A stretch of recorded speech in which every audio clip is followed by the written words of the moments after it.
નમસ્કાર વિદ્યાર્થી મિત્રો, છેલ્લા વિડીયોમાં આપણે દ્વિપરિમાણીય ષટકોણીય સંવૃત્ત સંકુલિત સ્તરમાંથી ત્રિપરિમાણીય સંવૃત્ત સંકુલનની રચના વિશે વાત કરતા હતા। એટલે કે જ્યારે આપણે કોઈ દ્વિપરિમાણીય સ્તરમાં ત્રિપરિમાણીય રીતે ગોઠવણી કરવા માટે જ્યારે થપ્પીઓની ગોઠવણી કરીએ છીએ ત્યારે બે પ્રકારની ગોઠવણીઓ શક્ય બને। એક તો બીજા સ્તરને પ્રથમ સ્તર પર ગોઠવીને, એટલે કે દ્વિપરિમાણીય જે સ્તર હોય એમાં આપણે પ્રથમ સ્તર પર બીજું સ્તર ગોઠવીએ તો પ્રથમ સમચતુષ્ફલકીય છિદ્ર બને। એટલે કે બીજા સ્તરને પ્રથમ સ્તર પર ગોઠવીએ છીએ ત્યારે આપણે જાણીએ છીએ કે આપણે ષટકોણીય સંવૃત્ત સંકુલિત સ્તર એ લઈએ અને તેના પર એવું બીજું સ્તર ગોઠવીએ જેથી બીજા સ્તરના ગોળાઓ પહેલા સ્તરના ગોળાઓના છિદ્રમાં બરાબર ગોઠવાય, જેથી આ બંને સ્તરના ગોળાઓ અલગ રીતે ગોઠવાય છે। એટલે આપણે દ્વિપરિમાણીય ષટકોણીય સંવૃત્ત સંકુલિત સ્તરમાં ત્રિપરિમાણીય રીતે ત્રિપરિમાણમાં ગોઠવણી કરીએ તો બે ગોઠવણી થાય। એક બીજા સ્તરને પ્રથમ સ્તર પર ગોઠવીએ છીએ ત્યારે સમચતુષ્ફલકીય છિદ્ર બને અને બીજું અષ્ટફલકીય છિદ્ર બને। એટલે કે બીજા સ્તરમાંના ત્રિકોણીય છિદ્રો પ્રથમ સ્તરના ત્રિકોણીય છિદ્ર પર બંધ બેસતા ગોઠવાય ત્યારે ષટકોણીય છિદ્ર મળે। જેમ કે આપણે વાત કરી હતી કે આ પ્રથમ સ્તરના હોય ને આ ઉપરના સ્તરના, તો ત્રણ ગોળાઓ વડે જે ત્રિકોણીય છિદ્ર બને એ છિદ્ર બરાબર એકબીજાની ઉપર બંધ બેસતું આવે, પણ નીચેના સ્તરના ત્રિકોણનું છિદ્ર અને ઉપરના સ્તરનું ત્રિકોણીય છિદ્ર એ અધ્યારોપિત થાય નહીં, પણ એમના શિરોબિંદુ પરસ્પર વિરુદ્ધ દિશામાં હોય। તો આપણે એની વાત કરી હતી। એટલે કે પ્રથમ સ્તરને ઉપર બીજું સ્તર ગોઠવીએ ત્યારે બે છિદ્રો બને। બીજી વાત કરીએ કે બીજા સ્તર પર ત્રીજું સ્તર ગોઠવીને, હવે જ્યારે બીજા સ્તર પર ત્રીજું સ્તર ગોઠવીએ બરાબર, તો જ્યારે બીજા સ્તર પર ત્રીજું સ્તર મૂકવામાં આવે છે ત્યારે બે શક્યતાઓ રહેલી છે। પહેલી શક્યતા છે કે સમચતુષ્ફલકીય છિદ્રો ઢાંકતા। મિત્રો, આપણે જ્યારે પ્રથમ સ્તર પર બીજું સ્તર મૂક્યું ત્યારે બે પ્રકારના છિદ્રો બને, એક સમચતુષ્ફલકીય છિદ્ર બને અને બીજું અષ્ટફલકીય છિદ્ર બને। એટલે કે બીજા સ્તરના જે સમચતુષ્ફલકીય છિદ્રો ત્રીજા સ્તરના ગોળાઓ વડે ઢંકાઈ જાય છે। એટલે જ્યારે આ પ્રથમ સ્તર છે તો પ્રથમ સ્તરના જે ત્રિકોણીય છિદ્રો જે છે એ ત્રિકોણીય છિદ્રો ઢંકાય એ રીતે ગોળાઓ મૂકવામાં આવે તો આપણે તે ઘડીએ પણ વાત કરી હતી કે જ્યારે સમચતુષ્ફલકીય છિદ્રો બને છે તો સ્તરના બધા જ ત્રિકોણીય છિદ્રો ઢંકાતા નથી। એટલે ધારો કે હવે આ સ્તર ઉપર જ્યારે છિદ્રો ગોઠવવાના જઈએ તો એક આ સ્તર પર ગોળો મુકાય, એક આ સ્તર પર ગોળો મુકાય ત્રિકોણીય છિદ્ર પર, અને એક આ ત્રિકોણીય છિદ્ર પર ગોળો ગોઠવાય। એટલે અહીંયા ઘડી આ રીતે આમ અહીં બંધ બેસતો બેહે, આ અહીંયા ઘડી બંધ બેસતો બેહે અને આ ગોળો અહીંયા ઘડી બંધ બેસતો બેહે બરાબર। તો આવા ષટકોણીય છિદ્રો બંધ બેસતા બેસે। હવે આ જે ગોળો છે એ આ છિદ્ર પર આવે બરાબર, અહીંયા ઘડી આ છિદ્ર પર આવે તો એનું સ્તર અલગ અલગ પડે, પણ અહીંયા ઘડી ગોળા ઉપર ગોળો કે બીજા સ્તરના સમચતુષ્ફલકીય છિદ્રો ત્રીજા સ્તરના ગોળાઓ વડે ઢંકાઈ જાય છે। આ બાબતમાં ત્રીજા સ્તરના ગોળા અને પ્રથમ સ્તરના ગોળાઓની ભાત સરખી થાય છે। એટલે ત્રીજું સ્તર અને પહેલું સ્તર એની ભાત સરખી થાય કે આ ધારો કે પ્રથમ સ્તર છે, આ પ્રથમ સ્તરની પર બીજું સ્તર ગોઠવ્યું હવે બીજા સ્તર ઉપર જ્યારે ત્રીજું સ્તર ગોઠવીએ ત્યારે એની વાત સેમ પ્રથમ સ્તરના જેવી થાય કે જ્યારે ત્રીજા સ્તરની રચના કરતા આપણે ગોળાઓને સમચતુષ્ફલકીય છિદ્રો ઢંકાય તે રીતે ગોઠવીએ ત્યારે, એટલે કે અહીંયા આગળ ફરી પાછું ત્રીજા ઉપર ચોથું સ્તર ગોઠવીએ ત્યારે એની ભાત સેમ બીજા સ્તરના જેવી થાય.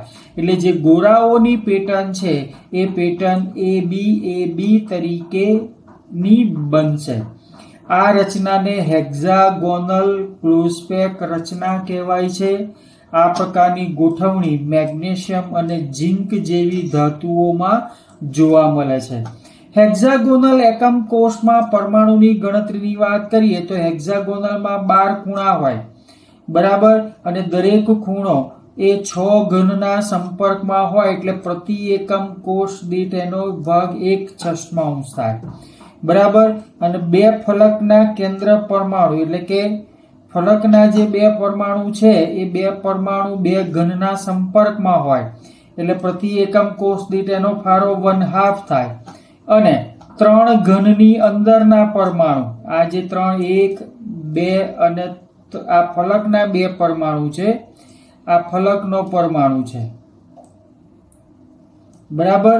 અને આ જે 3 છે એ ઘનની અંદરના પરમાણુ છે, તો એ આગવા જ હોય ઘનની અંદરના પરમાણુ, બરાબર. તો ઘનની અંદરના પરમાણુ બરાબર એટલે ટોટલ પરમાણુ કેટલા થાય, બરાબર, તો 6 પરમાણુઓ થાય. તો આ વાત થઈ સમચતુષ્ફલકીય છિદ્રોને ઢાંકતા. ત્યાર પછી બીજી ગોઠવણી છે કે અષ્ટફલકીય છિદ્રોને ઢાંકતા.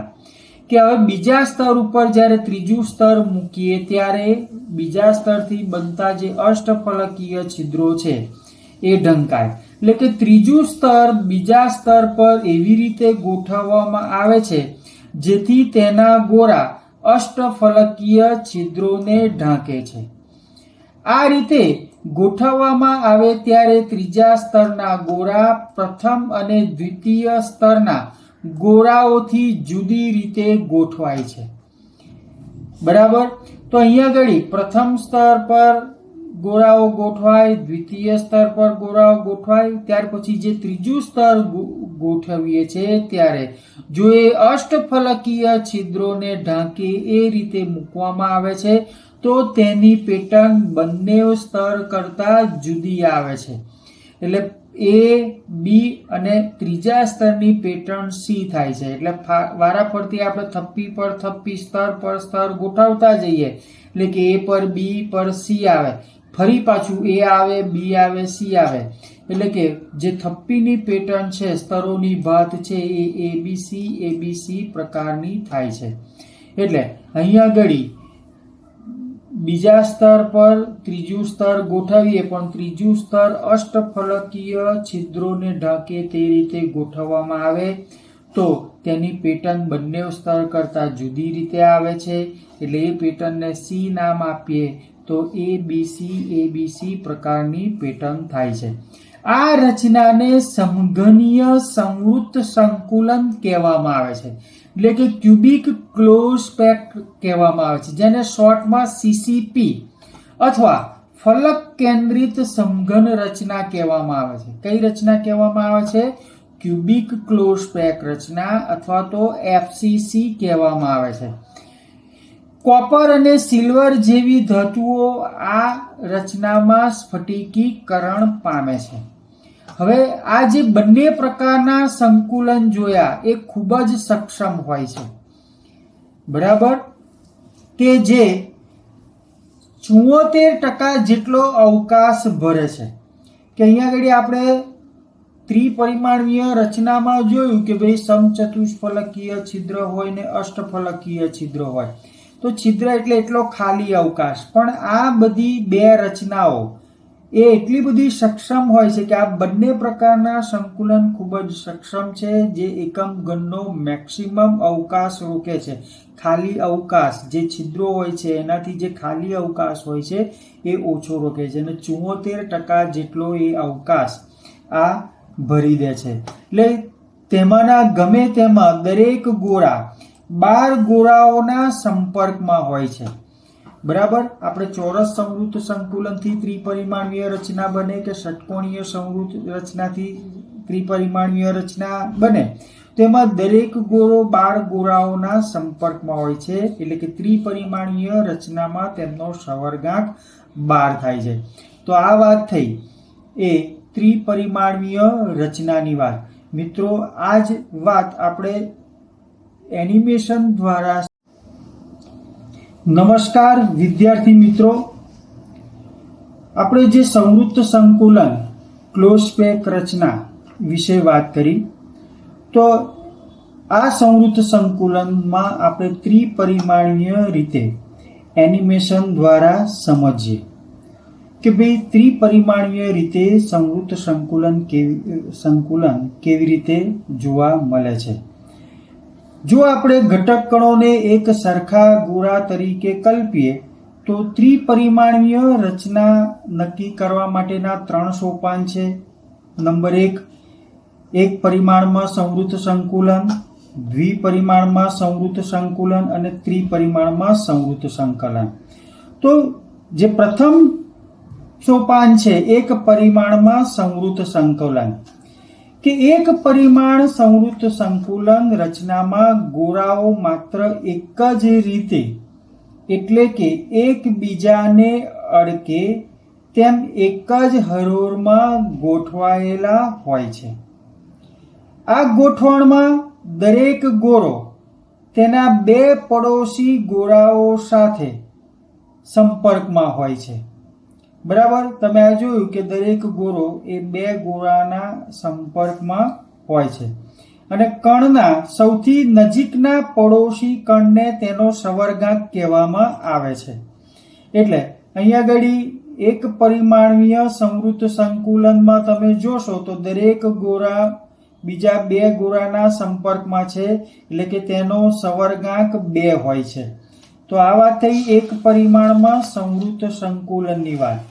ત્યાર પછી આપણે આગળ જઈએ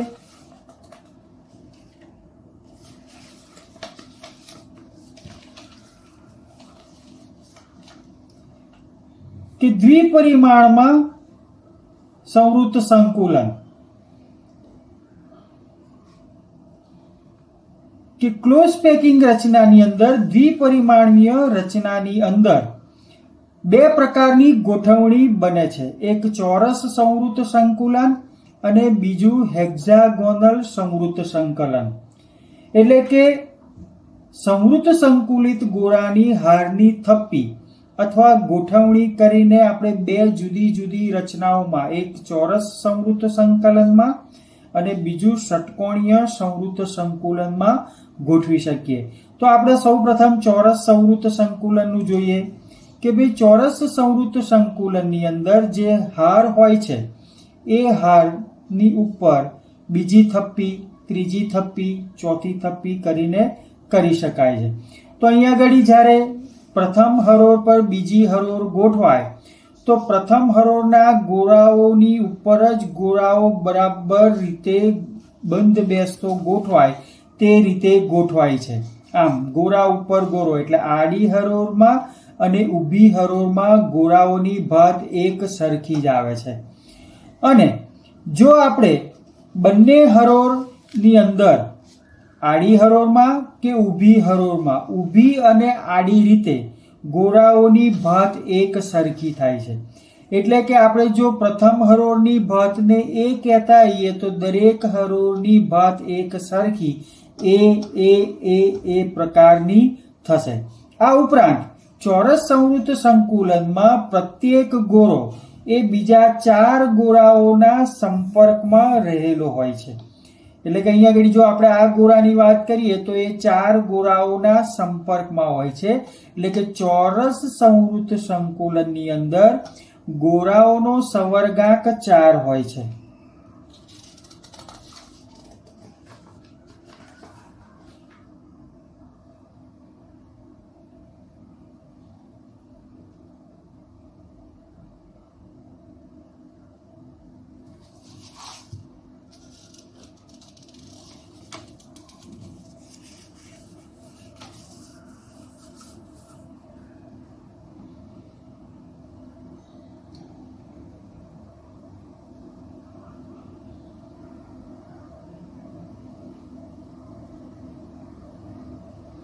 હવે વાત કરીએ હેક્ઝાગોનલ અષ્ટફલકીય, કે અહીંયા આગળ જ્યારે પ્રથમ હરોળ પર બીજી હરોળનો ગોળો ગોઠવાય તો એ પ્રથમ હરોળના જે સ્ટેગર્ડ છિદ્રો છે અથવા તો અવમન સ્થાન કહેવાય, એ અવમન સ્થાન પર ગોઠવાય છે. એટલે પ્રથમ હરોળ કરતા બીજી હરોળની ભાત જુદી હોય છે અને બીજી હરોળની ઉપર જ્યારે ત્રીજી હરોળ ગોઠવાય ત્યારે એની ભાત પ્રથમ હરોળના જેવી જ બને છે. એટલે કે એ બી પ્રકારની ભાત બને છે. એટલે કે ષટકોણીય સંવૃત સંકુલન બીજી હરોળ પર પહેલી હરોળ વિચલિત રીતે ગોઠવીને મેળવી શકાય. એટલે કે બીજી હરોળને પ્રથમ હરોળ પર વિચલિત રીતે ગોઠવતા, એટલે કે પ્રથમ હરોળના જે અવમન ખાડા છે એ ખાડા પર બંધ બેસતો ગોઠવીએ તો મળે છે. હવે તમે જોશો તો જે અષ્ટફલકીય રચના છે તેમાં દરેક ગોળો એ 6 ગોળાઓના સંપર્કમાં હોય છે. એટલે ષટકોણીય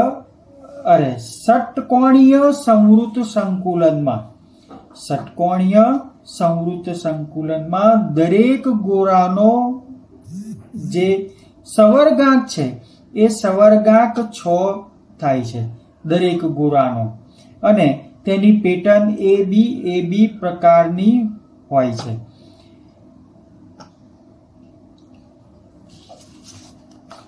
હવે જે ચોરસ સંવૃત સંકુલન છે અને ષટકોણીય સંવૃત સંકુલન છે તો એમાં તમે જોશો તો જે છિદ્રો દેખાય છે તો અહીંયા આગળ ચોરસ સંવૃત સંકુલનમાં અને ષટકોણીય સંવૃત સંકુલનમાં જે છિદ્રો વચ્ચેનો ગેપ છે એ ચોરસ સંવૃત સંકુલનમાં છિદ્ર મોટું દેખાય છે અને ષટકોણીયમાં છિદ્ર નાનું દેખાય છે. એટલે કે જે ગોળાઓથી જે જગ્યા રોકાય છે એ અથવા તો ગોળાઓની ક્ષમતા જોઈએ તો હેક્ઝાગોનલ ક્લોઝ પેકિંગ રચનામાં, ષટકોણીય ક્લોઝ પેકિંગ રચનામાં અણુઓની ક્ષમતા વધારે હોય છે ચોરસ સંવૃત સંકુલન કરતા. એટલે કે છિદ્રો સ્ફટિકની કાર્યક્ષમતામાં ઘટાડો કરવા માટે જવાબદાર છે. જો આપણે હેક્ઝાગોનલ ક્લોઝ પેકિંગ સાથે ચોરસ સંવૃત સંકુલનની સરખામણી કરીએ તો આપણે અવલોકન કરી શકીએ કે ચોરસ ક્લોઝ પેકિંગની તુલનામાં ષટકોણીય ક્લોઝ પેકિંગમાં ખાલી જગ્યા ઓછી છે અથવા તો ગોળાઓની ક્ષમતા વધુ છે. એટલે જે ખાલી અવકાશ છે ઓછો છે ચોરસ સંવૃત સંકુલનની ક્ષમતામાં. તો આ જે ખાલી અવકાશ છે એને છિદ્ર પણ કહેવાય અથવા તો એને વોઇડ પણ કહેવામાં આવે છે. તો આ જે ખાલી અવકાશ છે એ દરેક છિદ્રનો ટોટલ અવકાશ એ સ્ફટિકની કાર્યક્ષમતા માટે જવાબદાર છે. હવે આપણે 3 ડાયમેન્શનની વાત કરીએ અથવા તો ત્રિપરિમાણીય ક્લોઝ પેકિંગની વાત કરીએ કે ભાઈ ત્રિપરિમાણીય ક્લોઝ પેકિંગ રચના એ દ્વિપરિમાણીય સ્તરોની ઉપર સ્તરો ગોઠવતા જઈએ તો આપણને ત્રિપરિમાણીય રચનાઓ મળે છે. એટલે કે ત્રિપરિમાણીય રચનામાં કે બધી જ વાસ્તવિક રચનાઓ એ ત્રિપરિમાણીય રચનાઓ હોય છે. તેમને દ્વિપરિમાણના સંકુલ ઉપર થપ્પી ગોઠવીને મેળવી શકાય છે. તો ત્રિપરિમાણમાં પણ આપણે દ્વિપરિમાણના ચોરસ સંવૃત સંકુલન પર ગોઠવણી કરીને અથવા તો ષટકોણીય સંવૃત સંકુલન ઉપર ગોઠવીને ત્રિપરિમાણીય રચના મેળવી શકીએ છીએ.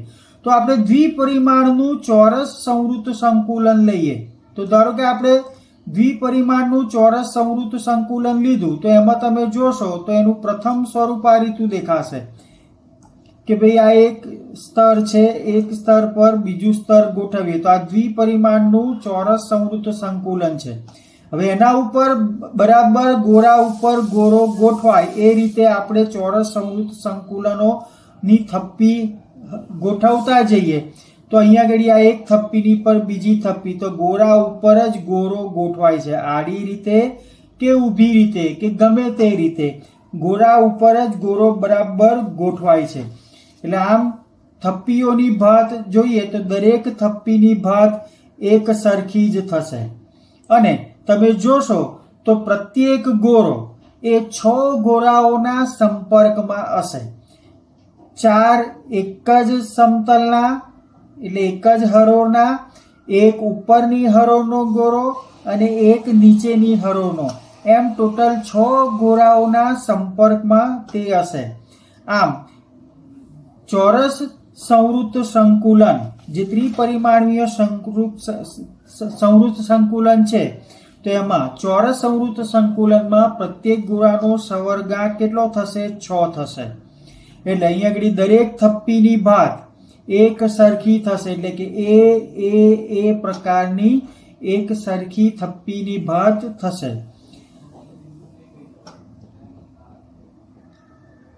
તો આવો જે ચોરસ સંવૃત્ત સંકુલન છે એ સાદો ઘન એકમ કોષમાં હોય છે, જેને આપણે સિમ્પલ ક્યુબિક લેટાઇસ અથવા તો એને આદિમ કોષ કહીએ છીએ, બરાબર, અથવા તો પ્રિમિટિવ ક્યુબિક સેલમાં એ આ પ્રકારની ગોઠવણી હોય છે. ત્યાર પછી આપણે બીજી જે રચના છે હેક્ઝાગોનલ ષટકોણીય સંવૃત્ત સંકુલન પર થપ્પી કરીને, બરાબર. તો આ વાત હતી ચોરસ સંવૃત્ત સંકુલનની, બરાબર.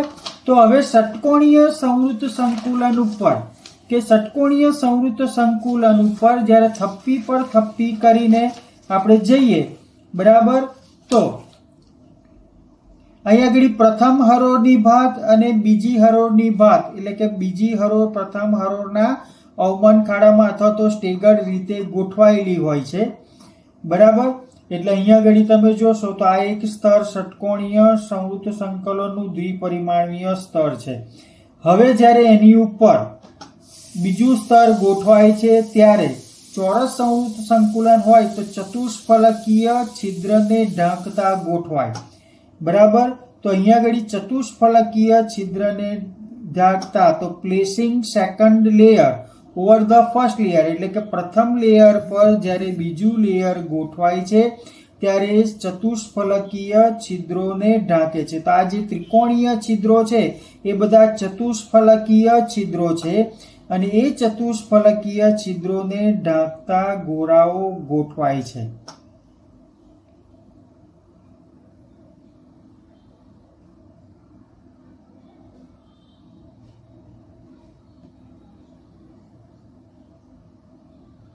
તો આ જે બીજી હરોળની થપ્પી એ પહેલી હરોળની થપ્પીની ભાત કરતા અલગ થશે. એટલે કે જો પ્રથમ હરોળને આપણે એ કહીએ તો બીજી હરોળની થપ્પીની ભાત બી થશે, બરાબર. તો આ જે છિદ્રો દેખાય છે એ બાકી રહેલા છિદ્રો છે, જે છિદ્રો બીજા લેયરના ગોઠવાયા એ પેલા ત્રિકોણીય છિદ્ર જેને સમચતુષ્ફલકીય છિદ્ર કહે છે એની પર ગોઠવાય છે. હવે છિદ્રો બે પ્રકારના છે, એક ટેટ્રાહાઇડ્રન વોઇડ્સ જેને ચતુષ્ફલકીય છિદ્ર કહેવાય અને બીજું છે ઓક્ટાહેડ્રલ વોઇડ્સ જેને અષ્ટફલકીય છિદ્ર કહેવાય. તો ચતુષ્ફલકીય છિદ્ર કોને કહેવાય? એક લેયરના 3 ગોળા, એમનું જે ત્રિકોણીય છિદ્ર છે ત્રિકોણીય છિદ્ર પર ઉપરના લેયરનો ગોળો બંધ બેસતો ગોઠવાય, એટલે કે સમચતુષ્ફલકીય છિદ્રમાં પેલો બંધ બેસતો ગોળો બેસે તો એ 4 ગોળાઓ એકબીજાના સંપર્કમાં આવે. તો આ ચતુષ્ફલકીય એટલે ટેટ્રાહાઇડ્રલ વોઇડ્સ એટલે કે ચતુષ્ફલકીય છિદ્ર કહેવાય, કારણ કે આ ચારેય ગોળાને જો આપણે જોડીએ તો સમચતુષ્ફલકીય આકાર બને છે. ઓક્ટાહેડ્રલ એટલે કે અષ્ટફલકીય છિદ્ર, અષ્ટફલકીય છિદ્રમાં એક લેયરના 3 અને બીજા લેયરના 3 ના જે સમચતુષ્ફલકીય છિદ્રો છે એ બંધ બેસતા આવે છે એકબીજા ઉપર. આ રીતે કે એક લેયરના 3 અને એની ઉપરનું બીજા લેયરના 3 અને એમના જે છિદ્રો છે એકબીજાને બંધ બેસતા આવે. પણ એમના જે છિદ્રો છે સમચતુષ્ફલકીય છિદ્રોના શિરોબિંદુ જુદા જુદા હોય. એકનું ઊંધા ત્રિકોણનું હોય તો બીજાનું છતાં ત્રિકોણ, એટલે કે ત્રિકોણના શિરોબિંદુ પરસ્પર વિરોધ હોય છે.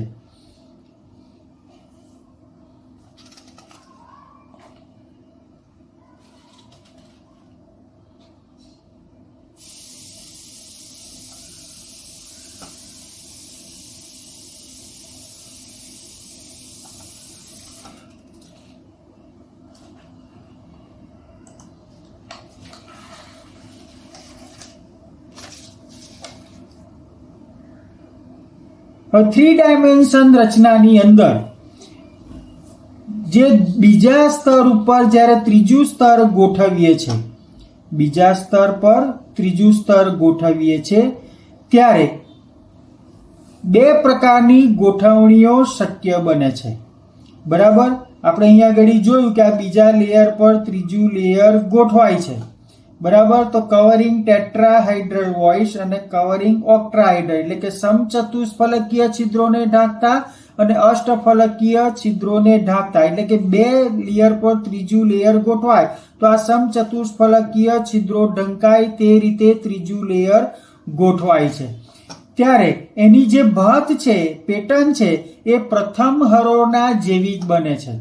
એટલે આ પ્રકારની ગોઠવણીમાં જે પેટર્નની ભાત છે એ પેટર્નની ભાત એ બી પ્રકારની બનશે.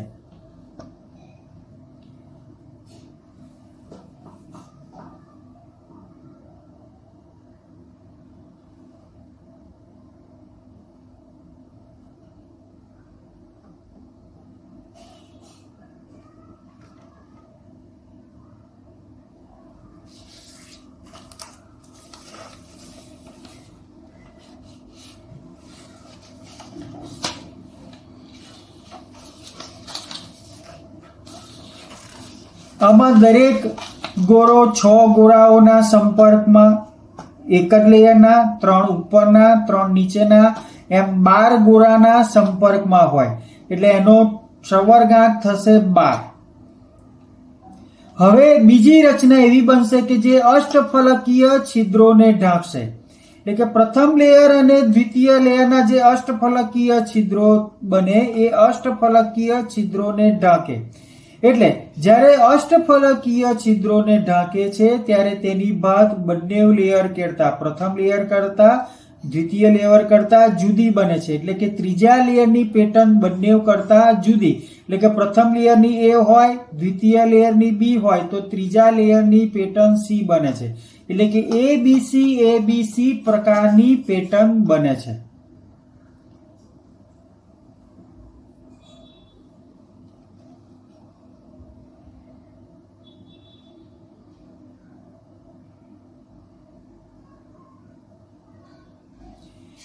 એબીસી પ્રકારની પેટર્ન બને જેમાં પ્રત્યેક ગોળો એ 12 ગોળાઓના સંપર્કમાં હોય. બરાબર, તો ક્યુબિક ક્લોઝ પેક રચના સીસીપી કે એફસીસી રચના એ આવી ક્લોઝ પેકિંગ રચના ધરાવે છે. અહીંયા આગળ જે 12 સવર્ગાંક છે એમાં 6 ગોળા એક જ હરોળના, 3 ઉપરના અને 3 નીચેના, પણ તમે એનો આકાર જોશો તો કેવો હશે? પરસ્પર વિરુદ્ધનો હશે. તો આ રીતે ત્રિપરિમાણની અંદર આપણે સંવૃત ક્લોઝ પેકિંગની રચનાની વાત કરી. બરાબર, તો હવે વધુ આવતા વિડીયોમાં આપણે વાત કરીશું. નમસ્કાર.